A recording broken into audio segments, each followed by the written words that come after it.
இந்த உலகத்தோட first car எப்போ வந்துச்சு உங்களுக்கு தெரியுமா? அந்த ஃபர்ஸ்ட் காரில் முதல்ல லாங் டிரைவ் போனது ஒரு பொண்ணுன்னு சொன்னால் உங்களால் நம்ப முடியுமா? உங்கள் எல்லாத்துக்கும் ஆட்டோமொபைல் ஃபீல்டில் பிரேக் ஷூன்னு ஒன்று கேள்விப்பட்டிருப்பீங்க. அந்த பிரேக் ஷூவை ஃபர்ஸ்ட் யார் கண்டுபிடிச்சதுன்னு உங்களுக்கு தெரியுமா? என்னையா ஓவரா பேசுறானே தவிர பாம்ப வெளிய வர மாட்டேங்கிறானயா. உங்களோட மைண்ட் வாய்ஸ் எனக்கு உள்ளவரையும் கேட்குது. வாங்க வீடியோக்குள்ள போய் பார்ப்போம். சரி, இப்போ நான் மேட்ருக்கு வரேன். வாங்க. Hi, welcome to Madurai cars tech. இன்னைக்கு ஒரு இன்ட்ரெஸ்டிங்கான கண்டென்ட்டோட உங்களை நான் பார்க்க வந்திருக்கேன். உலகத்தோட ஃபர்ஸ்ட் கார்கள் வந்து ஒரு இடத்துல இருந்து இன்னொரு இடத்துக்கு தரைவழி பயணமாக போகும்போது அவங்க என்ன மாதிரி வண்டியில் யூஸ் பண்ணாங்க அப்படின்னு பார்த்தீங்கன்னா, ஒன்று குதிரை வண்டி, இல்லை அப்படின்னா அவங்க ட்ரெயின் தான் யூஸ் பண்ணியிருப்பாங்க. அந்த குதிரை வண்டியை நம்பி தான் நம்ம இன்னைக்கு வாழ்க்கையில் வாழணுமா அப்படின்னு சொல்லி இதெல்லாம் யோசிச்சு கார்களின் தந்தையா உருவானவர் தான் கார்ல் பென்ஸ்ன்றவர். கார்களின் தந்தை என்னன்னே நீங்க யோசிச்சிருப்பீங்க, இவர் தான் ஃபர்ஸ்ட் காரை கண்டுபிடிச்சாரான்னு சொல்லிட்டு. இவருக்கு முன்னாடி நிறைய பேர் கண்டுபிடிச்சிருக்கலாம், ஆனா இவர் தான் ஃபர்ஸ்ட் இந்த காருக்கு ஒரு பேட்டன் ரைட்ஸ் வாங்கினவர். அவர் பேர் தான் கார்ல் பென்ஸ். இப்போ இந்த காரை பத்தி பார்க்கலாம். இந்த கார் வந்து நீங்க நினைக்கிற மாதிரி 4 வீல்ல ஓடுன கார் கிடையாது. It's 3 wheel car. ஸோ இந்த காரில் என்னென்ன ஸ்பெக் இருக்குது அப்படின்னு பார்த்தீங்கன்னா, இட்ஸ் 0.75 ஹார்ஸ் பவர். அது போக அதோட டாப் ஸ்பீட் 16 km/h.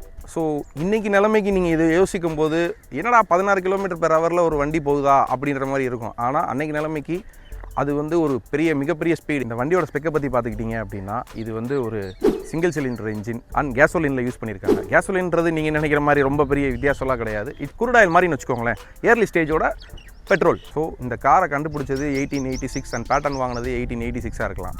ஆனால் இதை பற்றின ரீச் வந்து அரௌண்ட் 2 இயர்ஸாக மக்கள் வந்து இதை யாருமே வாங்கலை. இந்த மாதிரியான சிச்சுவேஷனில் தான் அவங்களுடைய ஒய்ஃப் பெர்த்தா பென்ஸ் என்ன ஒரு தைரியமான முடிவு, இந்த மாதிரி ஒரு தைரியமான முடிவு யாராவது எடுப்பாங்களா? 1888 பெர்த்தா பென்ஸ் எடுத்த ஒரு முடிவுனால தான் இன்றைக்கி நீங்கள், நான், ஏன் இங்கே எவ்வளோ வண்டி இருக்குது, இவங்க எல்லாருமே இந்த மாதிரி காரில் பயணப்படுறாங்க. பெர்த்தா பென்ஸ் எடுத்த தைரியமான முடிவு அப்படின்னு சொல்லியிருந்தேன். அது என்ன முடிவு அப்படின்னா, பெண் தானே, பெண் சாஃப்டா இருப்பான்னு நினைக்காதீங்க. நான் கொஞ்சம் ரகடான ஆள். 1888 தன்னோட 2 பசங்களையும் கூப்பிட்டுட்டு ஒரு ஃபைன் மார்னிங், ஒரு அதிகாலை, தன்னுடைய கணவர் கார்ல் பென்ஸ்கிட்ட கூட சொல்லாமல் ஒரு லெட்டர் எழுதி வச்சுட்டு அவங்க அம்மா வீட்டுக்கு போயிட்டு வந்துடுறேன்னு சொல்லிட்டு அவங்க கிளம்பி போயிட்டாங்க. அவங்க எதில் போனாங்கன்றது கூட கார்ல் பென்ஸுக்கு தெரியாது. இயர்லி மார்னிங் அவங்க கிளம்பியிருக்காங்க. இவர் எந்திரிச்சு பார்க்கும்பொழுது தன்னுடைய கேரேஜில் தன்னுடைய ஹார்ஸ்லெஸ் கேரேஜ் இல்லை அப்படின்னு தெரியும் பொழுது தான் அவர் தன்னை உணர்ந்திருக்காரு. இவங்க காரை எடுத்துகிட்டு தான் போயிருக்கிறாங்க. ஸோ இதுதான் உலகத்தோட first long drive by Bertha Benz. தன்னோட அம்மா வீடு எங்கே இருக்குது அப்படின்னா போர்ட்ஹேம். அவங்க ட்ராவல் பண்ணது Mannheim. So Mannheim to Pforzheim 108 kilometre.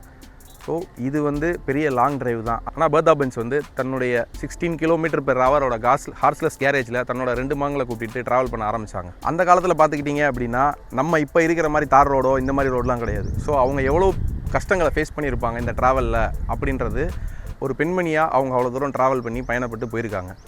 அப்படி அவங்க போகும்போது அந்த ஊர்லேயோ அந்த அடுத்து இருக்க ஊர்லேயோ அந்த மக்கள்லாம் அவங்கள பார்த்த விதமே வேறு மாதிரி இருந்தது. என்னடா ஒரு அழுக்கான மனுஷங்க, ஒரு ஏலியன் வண்டி அப்படின்ற மாதிரி தான் மக்களோட திங்கிங் எல்லாமே இந்த மாதிரி தான் இருந்துச்சு. ஸோ அதில் தான் அவங்க அதையும் தாண்டி ஒரு முழு மூச்சோடு போனது தான் பெர்த்தா பென்ஸ். ஒரு செங்குத்தான பாதை, அதில் இறங்கி அவங்க வந்துட்டு இருக்கும்போது அவங்க வண்டியில் பிரேக் வந்து பிடிக்கல அப்படின்றத அவங்க உணர்றாங்க. அவங்களால அந்த வண்டியை கண்ட்ரோல் பண்ண முடியல. ஸோ அவங்களால என்ன பண்ணியிருக்காங்க அப்படின்னா, அடுத்து வந்த ஊரில் ஒரு ஷூ மேக்கர்கிட்ட போயிட்டு தன்னுடைய பிரேக்கை வந்து அவங்க வந்து மாற்ற சொல்லியிருக்கிறாங்க. பிரேக்குன்றது வந்து மரத்தால் ஆனதெல்லாம் பண்ணியிருப்பாங்க. உங்களுக்கே தெரியும், மரம் ஹீட் ஆக ஆக அதோடைய ஃப்ரிக்ஷனை இழக்கும், அதாவது அந்த பிடிக்கிற தன்மையை இழக்கும். ஸோ அதனால் அந்த மாதிரி பிடிக்கலை அப்படின்றத அவங்க உணர்ந்திருக்காங்க. அடுத்து வர்ற ஊருக்கு போய் அங்கே இருக்கிற ஒரு ஷூ மேக்கர்கிட்ட சொல்லி உங்கள்கிட்ட இருக்கிற லெதரை எடுத்து தன்னுடைய பிரேக் விச் மீன்ஸ் அந்த உடனில் வந்து அட்டாச் பண்ணி அது மூலியமாக அவங்க வந்து பிரேக் பிடிக்க வச்சுருக்காங்க. உங்களுக்குலாம் தோணலாம், இது எப்படி உங்களுக்கு தெரிஞ்சுது அப்படின்னு சொல்லிட்டு. அந்த செங்குத்தான பாதையில் வந்துட்டு இருக்கும்போது பிரேக் பிடிக்கல அப்படின்னு தன்னோட 2 மகனையும் 2 ஷூவை வச்சு 2 சைடும் பிடிக்க சொல்லியிருக்கிறாங்க. அப்படி கண்டுபிடிச்சது தான் இது. இது வந்து என்னுடைய செவிவழி செய்தியில் நான் கேட்டது. இதனால தான் இதுக்கு பேர் பிரேக் ஷூன்னு வந்துச்சுன்னு சொல்கிறாங்க. உங்களுக்கு தெரிஞ்ச விஷயத்த நீங்கள் செவிவழி கேட்ட செய்தியா இல்லை இது வந்து இந்த மாதிரியான கருத்து அப்படின்னா கமெண்ட்ஸை சொல்லுங்கள். ஒரு ட்ராவலில் என்னெல்லாம் பிரச்சனை சந்திக்கலாம், எவ்வளோ தான் பிரச்சனை சந்திப்பாங்க அப்படின்ற மாதிரி இருக்கும். அடுத்த பிரச்சனை என்னன்னு கேட்குறீங்களா? வண்டியில் ஃபியூவல் இல்லை. ஸோ அவங்க போட்டு வந்த ஃபியூவலும் காலி ஆயிடுச்சு. அடுத்த ஊரில் போய் நிப்பாட்டி ஒரு ஃபார்மசியில் அவங்க நின்று அங்கேருந்து கேசோலின் வாங்கியிருக்கிறாங்க. விச் மீன்ஸ் அது பேர் என்னன்னு கேட்டிங்கன்னா லெக்ரூன். நான் ஆல்ரெடி சொன்ன மாதிரி முன்னாடி இருந்த வெர்ஷன் ஆஃப் பெட்ரோல், ஒரு கைண்ட் ஆஃப் க்ரூட் ஆயில்னு வச்சுக்கோங்களேன், அந்த மாதிரி. ஸோ அதை வாங்கி அவங்க ஃபில் பண்ணிட்டு தன்னோட பயணத்தை தொடர்றாங்க. ஸோ இதுலேருந்து உங்களுக்கு என்ன தெரியுது, அந்த வண்டி ஃபஸ்ட்டு போட்ட ஃபியூல் ஸ்டேஷன் ஒரு ஃபார்மசி. மெடிக்கல் ஷாப்பில் ஸ்பிரிட் வாங்கி ஊற்றுனதுக்கப்புறம் ஸ்டார்ட் பண்ணுறாங்க, வண்டி ஆனால் ஸ்டார்ட் ஆகலை.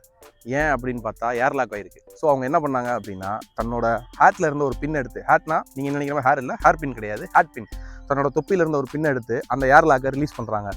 ஸோ இதுலேருந்து உங்களுக்கு என்ன தெரியுது, இவங்க தான் இந்த வண்டியோட விச் மீன்ஸ் காரோட முதல் மெக்கானிக் ஒரு பெண். அவங்க பண்ணது தான் ஃபஸ்ட் மெக்கானிசம். ஒரு வழியாக வண்டியை ஸ்டார்ட் பண்ணி ஏர்லாக் ரிலீஸ் பண்ணி வண்டியை ஸ்டார்ட் பண்ணி அவங்க கிளம்பிட்டாங்க.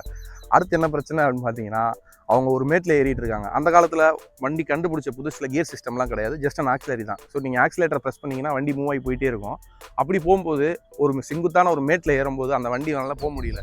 ஸோ அவங்க என்ன பண்ணிட்டாங்க அப்படின்னா தன்னோட பையன் எட்வர்ட் கிட்ட வண்டியை ஓட்ட சொல்லிட்டு அவங்களும் அவங்களுடைய சின்ன பையனும் சேர்ந்து அந்த வண்டியை தள்ளிக்கிட்டே மேலே ஏறினாங்க. ஸோ அதுக்கப்புறம் கண்டுபிடிச்சது தான் கியர் சிஸ்டம். இத்தனை ஸ்ட்ரகிளுக்கு அப்புறம் ஒரு வழியாக பெர்த்தா பென்ஸ் தன்னுடைய தாய் வீட்டை அடைஞ்சிட்டாங்க. அதுதான் கோட்கெய்மு. ஒரு லாங் ட்ராவலில் என்னென்ன பிரச்சனை, எவ்வளோ பிரச்சனை, ஒரு பெண்மணியாக இருந்து இவ்வளவு பிரச்சனையை கடந்து தன்னுடைய அம்மா வீட்டை அடைஞ்சிட்டாங்க. சும்மாவா சொன்னாங்க ஒரு ஆணோட வெற்றிக்கு பின்னாடி எல்லாத்துலேயும் ஒரு பெண் இருக்காங்கன்னு சொல்லிட்டு? ஏன் அப்படி இந்த வார்த்தையை இந்த இடத்துல சொல்கிறேன் அப்படின்னா, இன்றைக்கி பெர்த்தா பென்ஸ் அப்படின்ற ஒருத்தவங்க இல்லை அப்படின்னா இந்த கார் இன்வென்ஷன்ற ஒரு விஷயமே வந்திருக்காது. அந்த காலத்தில் கண்டுபிடிச்ச அந்த காரில் இருந்து இப்போ நீங்கள் பார்க்குற மாடர்ன் பென்ஸ் வரைக்கும் இதுக்கு எல்லாமே பிள்ளையார் சொல்லி போட்டது அப்படின்னு பார்த்தீங்கன்னா கால் பென்ஸ். அந்த கால் பென்ஸுக்கு உறுதுணையாக இருந்து அடுத்த லெவலுக்கு இதை கொண்டு போனது அப்படி யாருன்னு பார்த்தீங்க அப்படின்னா பெர்த்தா பென்ஸ். இதே மாதிரி இன்ட்ரெஸ்டிங்கான இன்னொரு கண்டென்ட்டோட உங்களை வந்து அடுத்ததோ பார்க்குறேன். அது வரைக்கும் உங்கள்கிட்ட இருந்து டாடா பை பை செய்ய சொல்லிக்கிறது உங்கள் கவி. அது என்னப்பா, அது லைக்கு, கமெண்ட்டு, ஷேரு, இந்த 3ஐயும் பண்ணிடுங்க. சப்ஸ்கிரைப் பண்ணிடுங்க. அந்த பெல்லு மறந்துடாதீங்க. பை.